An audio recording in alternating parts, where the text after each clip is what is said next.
네, 뉴욕 증시 마감 상황 자세히 살펴보도록 하겠습니다. 김선영의 In USA, SH인베스트먼트 김선영 연구원과 현지 연결해서 얘기를 나눠보도록 하죠. 안녕하십니까, 연구원님?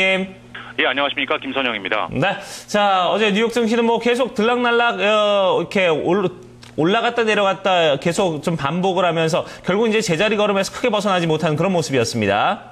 그렇습니다. 오늘 뉴욕 증시는 박스권에서 소폭의 등락을 보인 후 지수별로 등락이 엇갈린 혼조 양상을 나타냈습니다. 대조적인 결과를 보인 경제지표와 대기업들의 분기 실적이 투자자들을 혼란스럽게 한 하루였는데요.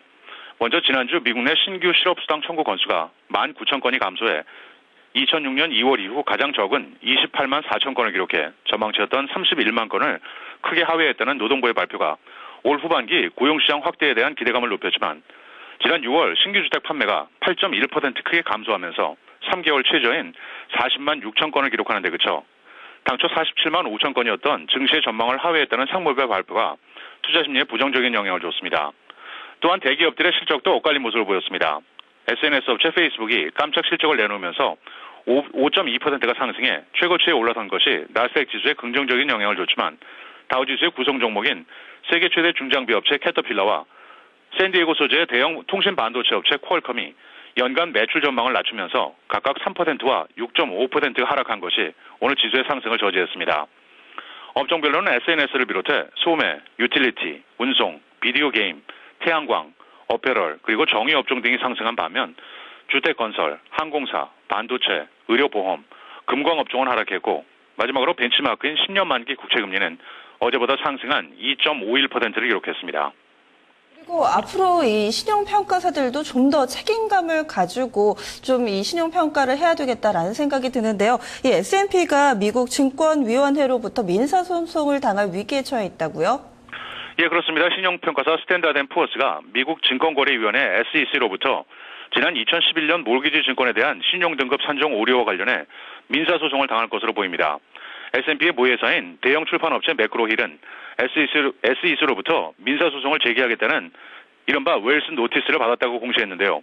웰스 노티스는 SEC가 민사소송 제기 전 해당 기업에 마지막 소명 기회를 주는 경고장으로 S&P는 S&P를 상대로 민사소송을 제기할 경우 이것은 SEC가 글로벌 신용평가사를 상대로 제기한 첫 소송이 됩니다. 이번 통지서에서 SEC 측은 S&P가 2011년 진행한 6건의 상업용 몰기지 담보증권 신용등급 산정 과정에서 산정 방식을 일관적으로 적용하지 않은 것이 증권법을 위반했다고 주장하고 있습니다. 오늘 특징 종목들입니다. 오늘 폐장 후 실적을 발표한 기업들의 주가 변화가 각각 다른 모습을 보이고 있습니다. 먼저 스타벅스는 지난 분기 주당 67센트의 순이익을 거둬 전망치였던 66센트를 상회했고 매출은 41억 5천만 달러로 예상을 소폭 상회했다는 소식에 주가는 보합권에 머물고 있습니다.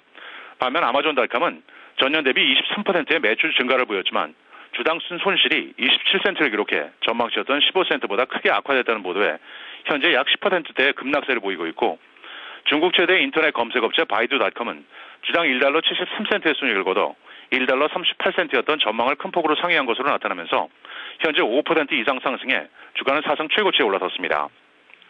미국 1위의 자동차 업체 제너럴 모터스는 지난 분기 중 대규모 리콜과 피해자 보상펀드 조성 등으로 인해 전년 대비 85%가 감소한 순이익을 발표하면서 4.5%의 하락세를 보인 반면 2위 업체 포드 자동차의 이사 분기 순이익은 전년 대비 6%가 증가했다는 소식에 주가는 0.4%의 상승세를 보였습니다. 루이비통 브랜드를 비롯해 고급 헤네시 코냑 등을 보유하고 있는 프랑스 기반의 명품 업체 LVMH는 올 상반기 매출이 3% 늘어나는 데 그친 데 따라 분기 순이익이 전년 대비 5% 감소했다고 밝히면서 3%의 주가 하락을 보였고 온라인 부동산 매매 정보 업체인 질로우와 소형업체 트룰리아가 합병을 논의하고 있다는 블룸버그의 보도로 질로우닷컴의 주가는 15%, 트룰리아는 32% 각각 급등했습니다. 온라인 기반 여행 예약 업체인 트립 어드바이저스는 증시 예상을 상회한 실적에도 불구하고 연간 전망을 낮춰 잡으면서 5% 하락했고 마지막으로 가정용 음료수 제조기 업체인 소다스트림은 다수의 사모펀드들과 회사 매각을 논의 중이라는 시장 루머가 퍼지면서 9.5%의 급등세로 거래를 마감했습니다. 네. 자, 그리고 7월에 제조 구매 관리자 지수 PMI가 3개월 만에 좀 최저치를 기록했다면서요? 예, 그렇습니다. 영국의 시장 조사 기관인 마켓에 따르면 미국의 7월 제조업 구매 관리자 지수 PMI 예비치가 56.3을 기록해 전달의 57.3은 물론 시장의 전망치였던 57.5를 하회하면서 3개월 최저치를 기록한 것으로 집계됐습니다. 마켓 측은 대기업들이 신규 고용에 신중한 모습을 보이면서 임금 인상 속도도 둔화됐고 그로 인해 생산도 감소하고 있다고 덧붙이고 있습니다.